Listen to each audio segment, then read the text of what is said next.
Hello guys, வணக்கம் and welcome back to the film of the YouTube channel.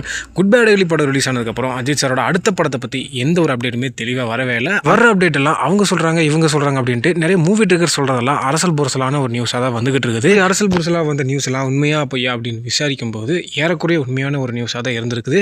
இப்போ இந்த Romeo pictures தான் இந்த AK-64 படத்தை தயாரிக்கிறாங்க அப்படின்ட்டு ஆரம்பத்தில் வந்த நியூஸ் இப்போ கன்ஃபார்மான ஒரு நியூஸாக இருந்திருக்குது. இந்த படத்தை ப்ரொடியூஸ் பண்ணுறதுக்காக Mythri Movie Maker, Sun Pictures அப்படின்ட்டு ஏகப்பட்ட ப்ரொடக்ஷன் ஹவுஸ் அடிச்சிட்டு இருக்கும்போது இடையில நம்ம ரோமியோ பிக்சர்ஸ் ராகுல் வந்து நம்ம AK எதிர்பார்த்த சம்பளத்தில் ஒரு சில கோடிகள் அதிகமாக தர அப்படின்னு சொன்னோன்னா இந்த AK-64 படம் அவருக்கு கன்ஃபார்ம் ஆயிடுச்சு.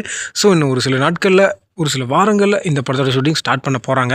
நெக்ஸ்ட்டு KGF படம் மூலிமா வேர்ல்டு லெவலில் ஃபேமஸான ஸ்ரீநிதி ஷெட்டி அவர்கள் பார்த்தீங்கன்னா இந்த AK-64 படத்தில் நடிக்கிறதுக்காக கிட்டத்தட்ட 10 கோடி ரூபா சம்பளம் கேட்டிருக்காங்களா. ஆனால் தயாரிப்பாளர் தரப்பிலிருந்து 5 கோடி ரூபாய்க்கு மேலே 5 பைசா தரமாட்டேன் அப்படின்னு ரொம்ப பிடிவாதமான ஒரு மனநிலை இருக்காங்களா. அதனால நம்ம ஸ்ரீநிதி ஷெட்டி அவர்களும் இந்த படத்திலிருந்து வித்ட்ரா ஆகலாமா வேணாமா அப்படின்ட்டு ஒரு டபுள் மைண்டடாக இருக்காங்களா.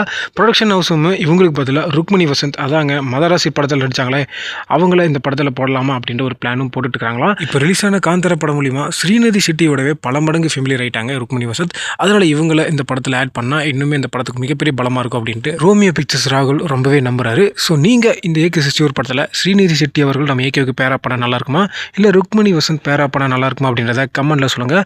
மீண்டும் ஒரு இன்ட்ரெஸ்டிங்கான வீடியோவில் நான் உங்களை சந்திக்கும் முறை stay tuned and stay safe.